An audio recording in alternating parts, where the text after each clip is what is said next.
बचपना से हमारा संस्कार था, हमारा आध्यात्मिक में ही, अध्यात्म में ही मन लगता था, सांसारिक प्रपंच में इतनी मन नहीं लगता था। पूजा पाठ के धारणा बचपन से ही था हमारा। ऐसा है कि भाव के ऊपर है, भाव जैसा होगा, किसी को भाव नहीं होगा तो उसको कहीं भी जो है वृंदावन में भी वृंदावन का दर्शन नहीं होगा। जो श्रद्धा भाव वाले हैं तो आज भी अश्वत्थामा जी का भी अनुभव होता है, दर्शन भी हुआ है। और भगवान के नित्य लीला स्थल है, वहाँ रात में कोई रुकता नहीं है। तो यहाँ हम लोग अपनी साधना की इच्छा से, मंदिर बनाने की इच्छा से नहीं, केवल साधना की इच्छा से, इसलिए आज भी हम मंदिर नहीं बनाए हैं और बनाने के विचार भी नहीं है, केवल वृक्ष लगाने के विचार यहाँ रहता है।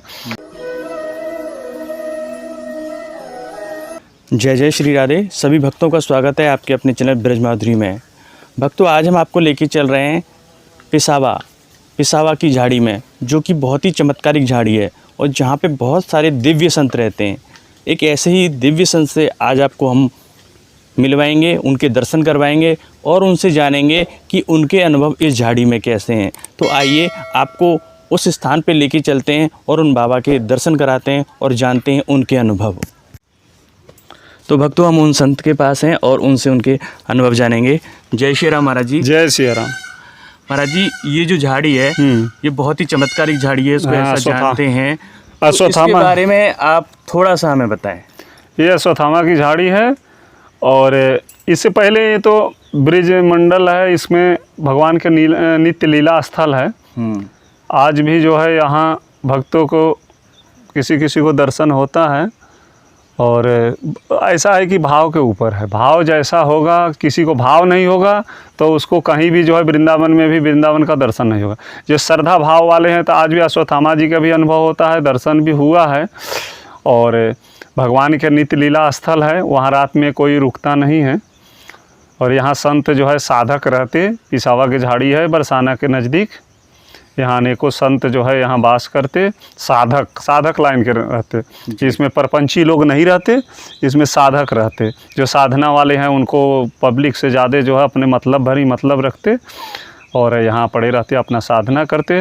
अश्वत्थामा की झाड़ी है, यहाँ शनिवार की परिक्रमा लगता है, शनिवार है परिक्रमा लग रहा है।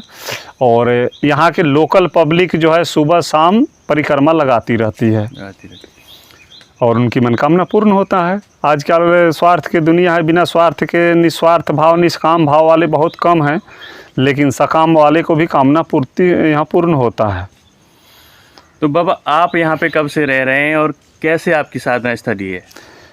यहाँ मैं 2000 में आया हूँ, 2000 सन 2000 में आया हूँ। और यहाँ हमको शांति मिलता है, इसलिए अपना स्वतंत्र है, कोई हमको छेड़ता नहीं है और अपना स्वतंत्र साधना करते, टाइम मिलता है पेड़ पौधा की सेवा करते। यही हमारा दिनचर्या है, अपना योगाभ्यास करते, मंत्र जप करते, इष्ट की आराधना करते, यहाँ यही हमारा दिनचर्या है। तो बाबा, और दर्शकों को आप अपने बारे में थोड़ा सा और बताइए, आपका किस नाम से आपको लोग जानते हैं और इस झाड़ी के बारे में और क्या विशेषता है?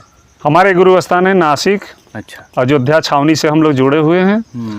और यहाँ जो है इसका नाम सुना था, पहले मैं एकांत जगह खोज रहा था तो किसी ने हमको बताया था, नासिक में रास वाले गए थे तो वो बताया था कि जो है यहाँ हमारे कमई गांव के पास में अश्वत्थामा की झाड़ी, जिसमें संत, बढ़िया झाड़ी है, इसमें संत जो है अपना भजन करते, साधना करते, पहले भी यहाँ सिद्ध हो चुके हैं।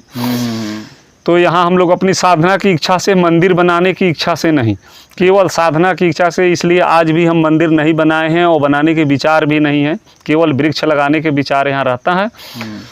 नासिक से हम चले जो है वृंदावन, अयोध्या जा रहे थे तो वहाँ से जो है मैं वृंदावन में रास देख के यहाँ जो है प्रभावित हो गया, आकर्षित हो गया। रास ने हमको आकर्षित कर लिया। तब से मैंने कदम खंडी, पहले आद बद्री गया वृंदावन से, फिर आद बद्री से कदम खंडी में रहा। कदम खंडी में ज़्यादा दिन नहीं रहा, 2-3 महीना ही रहा था। और नागा जी के कदम खंडी है बरसाने से पश्चिम साइड में और राजस्थान की सीमा में पड़ता है। तो यहाँ मैंने वहाँ से यहाँ आया और यहाँ रहने लगा। मेरा नाम राजा रामदास है, हम लोग रामानंदी संप्रदाय से हैं, जो है श्री संप्रदाय हमारा रामानंदी वैष्णव हैं। और गुरुस्थान नासिक बड़ा लक्ष्मी नारायण मंदिर है। यहाँ हम 2000 में आए हैं और यहाँ से हम तो रहते, हमारे यहाँ शांति हमको मिलता है, अपना नियम भजन स्वतंत्र है, यहाँ कोई परेशानी नहीं होता है। अपनी अजगर वृत्ति से अपना निर्वाह करते, बिना मांगे जो मिल जाता है उसी से अपना निर्वाह करते हैं। और हमको खास कोई ऐसी ज़रूरी नहीं है। हमारा धन जो है साधना ही, तपस्या ही हम लोग के धन है, और सब धन तो नकली धन है, इसलिए हम यहाँ रहते। यहाँ के पब्लिक में बहुत साधु 10-15 साधु रहते, जो कुछ लोकल हैं और 10-12 होंगे बाहर के। तो कुछ लोग भिक्षावृत्ति से करते और कुछ लोग अजगर वृत्ति से रहते 2-3। इससे हमारा अपना सब काम चल रहा है, अपना बढ़िया साधना बन रहा है। राजश्याम। तो बाबा कैसे आप संत बन गए, कहाँ से आपका मूल निवास कहाँ से, और कैसे ठाकुर जी की प्रेरणा हुई कि आप संत बन गए? बचपना से हमारा संस्कार था, हमारा आध्यात्मिक में ही, अध्यात्म में ही मन लगता था, सांसारिक प्रपंच में इतनी मन नहीं लगता था। पूजा पाठ के धारणा बचपन से ही था हमारा, और इसमें धीरे धीरे हमारा जो है वो दृढ़ता होते गया। संसार में जो है वो होते हैं, घृणा होने लगा, संसार में अशांति दिखाई देने लगा। धीरे धीरे अपने साधना, फिर वहाँ से जो है 16 साल की अवस्था में, 16-17 साल के रहा होगा, वो गुरु स्थान अयोध्या है, पहले गोरखपुर आए, गोरखपुर से अयोध्या गए, अयोध्या से हमारा शरीर है बिहार का, और वहाँ से हम गोरखपुर आए।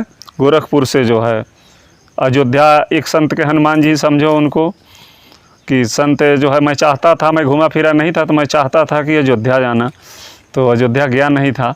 तो वहाँ से संत एक हिमाचल के मिले, वो बोले कि उनसे मैं संपर्क किया, वो बोले कि अयोध्या जाएंगे, अयोध्या से हरिद्वार जाएंगे, और हरिद्वार से जो है फिर वो अयोध्या गए। अयोध्या उनके साथ गए, हमारे गुरुजी पहुँचे थे, मणि पर्वत के मेला था, चतुर्मास में होता है, तो उसमें नासिक से गए थे। हमारे गुरुजी के नाम श्री 1008 श्री नारायण दास जी महाराज शास्त्री, जो बड़ा लक्ष्मी नारायण मंदिर तपोवन दंड कारण के, पंचवटी तपोवन के बड़े लक्ष्मी नारायण मंदिर के महंत थे, जो अयोध्या के शीश हैं श्री 1008 श्री नृत्य गोपाल दास जी महाराज के, वो शीश हमारे वो दादा गुरु हैं, जो राम जन्मभूमि के अध्यक्ष हैं। वहाँ से उनके साथ अयोध्या गया, अयोध्या से फिर वो महाराज जी के साथ नासिक आया, नासिक में रहा। नासिक में रहने के बाद वहाँ बड़ा आश्रम है, तो वहाँ तो सेवा ही, गुरु स्थान में गुरु जी की सेवा करना चाहिए, ठाकुर जी की सेवा। फिर मेरा जो लक्ष्य था कि हम विशेष स्वतंत्र होकर भजन करें, तो मैं वहाँ से वृंदावन आया, वृंदावन से आदबद्री पहाड़ पर कुछ दिन रहा, और उसके बाद में जो है मैं यहाँ झाड़ी का पता लगा, झाड़ी में रहने लगा। फिर यहाँ 22 साल हो गया है। तो 22 साल हो गए, तो यहाँ हाँ, मतलब शांति मिलती है, हाँ, भजन हो यहाँ हमको स्वतंत्र, हम बाहर जाता हूँ तो हमको यहाँ खिंचाव होता है। अच्छा। अब ये क्या है कि झाड़ी जो है थोड़ा पहले कदम के झाड़ी था, बढ़िया सुंदर झाड़ी था, लेकिन समय के प्रभाव से, कलयुग के प्रभाव से सुंदरता जो है, सब जगह की दिव्यता नष्ट हो रही है। और कुछ सांसारिक लोग जो है, कुछ कलयुग के लोग भी ऐसे हैं जिनको दिव्यता को नष्ट करने में वो मदद कर रहे हैं। और इसमें हम लोग अपने साधु हैं तो अपने चाहते कि इसमें अच्छे वृक्ष लगावें, इसके झाड़ी को हम बढ़िया वृक्ष लगाएं, इसमें सरोवर बने, इसमें अच्छा कुंड बने, जिसमें बढ़िया जल होए, बढ़िया इसमें वो होए, और इसको चारों तरफ से घेर के अपने जो है आश्रम को मैं इसी में पड़ा रहना चाहता हूँ। मैं ज़्यादा आदमी को, हम लोग, हमारे संत हैं, एक और संत हैं, तो वो भी किसी से जो है पब्लिक ज़्यादा आती है तो यहाँ से चल देते। पहले यहाँ भंडारा होता था, भंडारा को भी हम लोगों ने रोक दिया, इसलिए कि भंडारा होता है तो दिन भर हल्ला रहता है। हमको भंडारा से मतलब नहीं है खास, हमारा काम चल जाता है अजगर वृत्ति के से रहते। अजगर वृत्ति का मतलब ये है कि बिना मांगे, जैसे अजगर जो है एक जगह पड़ा रहता है, उसको शिकार अपने आप सामने आता है, उस प्रकार हम लोग बिना मांगे जो मिल जाता है उससे अपना निर्वाह करते। कोई संत आ जाए उनका भी स्वागत करते, बन जाए तो साल में एक आध भंडारा कर देते। अब 2 साल से लॉकडाउन के कारण नहीं हुआ है भंडारा, नहीं तो मंडल में हम बरसाने के महंतों ने हमको शामिल किया है खुद बुला के। तो मैं चाहता हूं कि उनका भंडारा करना, लेकिन ये ठाकुर जी की इच्छा नहीं है, तो मेरा ऐसा टेंशन भी नहीं है, इसलिए कि जो मालिक दे देता है तो कर देंगे, ना देता है तो नहीं। अब उनकी जैसी इच्छा है। अब वृक्ष में लगे हैं, पेड़ पौधा की सेवा में लगे रहते। तो भक्तों, आपने दर्शन किए राजाराम बाबा के, और ये उनकी सुंदर सी कुटिया है पिसावा वन में। तो आज का वीडियो आपको कैसा लगा आप हमें ज़रूर बताएं, उसके लिए कमेंट करें और हमारे चैनल को ज़्यादा से ज़्यादा सब्सक्राइब करें। इसी के साथ जय जय श्री राधे, जय जय श्री कृष्णा।